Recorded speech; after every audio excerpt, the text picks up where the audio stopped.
Okay, today we're gonna try forging under the power hammer an iPhone stand to put on your desk or wherever you want to store your phone. It's gonna be some tricky bits of forging, but we're gonna give it a shot. I'm gonna take you along, and I think for today, we're gonna jump to a drawing of it so I can show you what's going on. Here we go.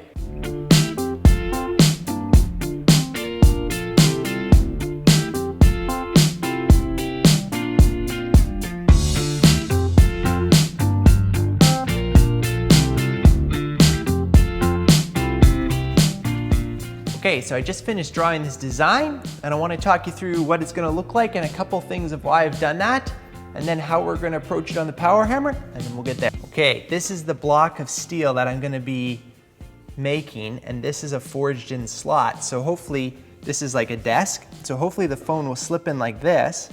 The back will rest here, and then just enough of a lip to catch the phone from falling this way. Hopefully the whole screen will be visible like that.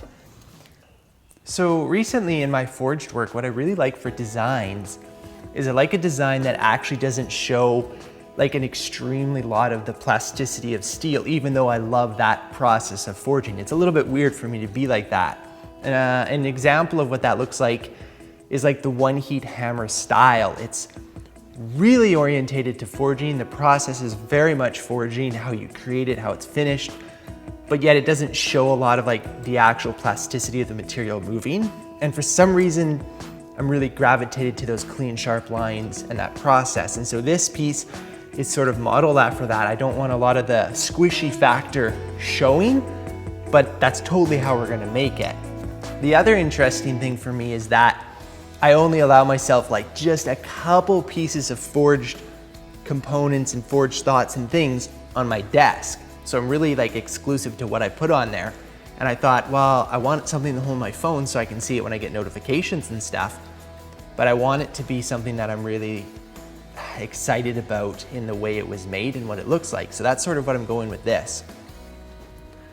So the tricky part about this piece is that this angle is not 90 degrees to the bottom. And so to drive this in, this whole thing has to be cradled at 90 degrees like this. You have to drive in like this. And so I'm gonna have to make up some kind of swage that will hold this part so I can drive that in without losing this corner. So that'll be the tricky part. We're gonna give it a shot and see how it goes.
Okay, just got this part forged up.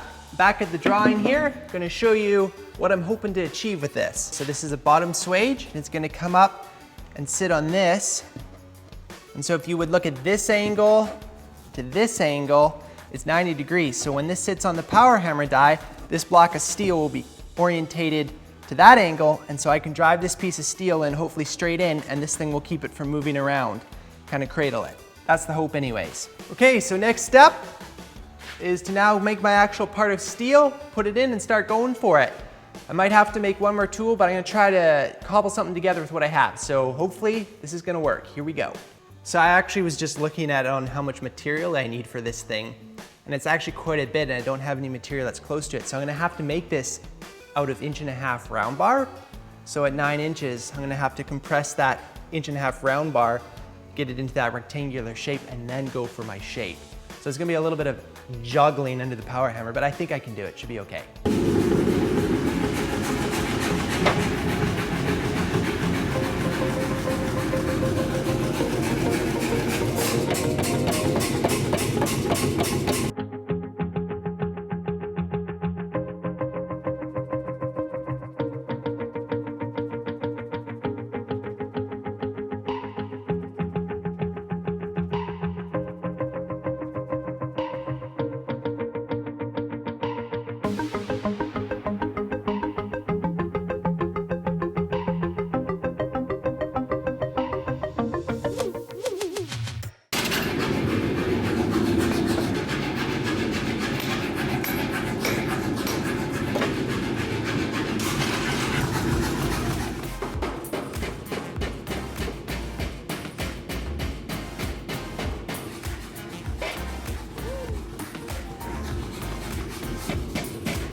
Okay, just gonna quickly touch base with you here. I just, I made a bit of a oh, nasty. I made incorrect amount a material. I should have it more tall, more of it in here so that when I split it, it didn't go out so far this way.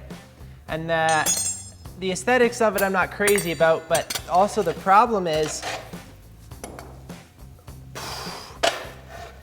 so this is the next operation, and this has to come in here like this, so then I can put this in, and we can drive that down. That's what we've made this bottom swage to do, but you can obviously see it's really far out here, and I want it more to be here, and that's because this material is too long in here. So, I'm gonna trim it off, and then we'll be okay. Not what I was shooting for, but this is the first one, so take those corrections that I need to make for the next one, especially if I'm doing a production run, but because this is only one off, I'm gonna just cut it and keep going.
Well, I guess that's it for me. Thanks so much for watching. Really appreciate your time.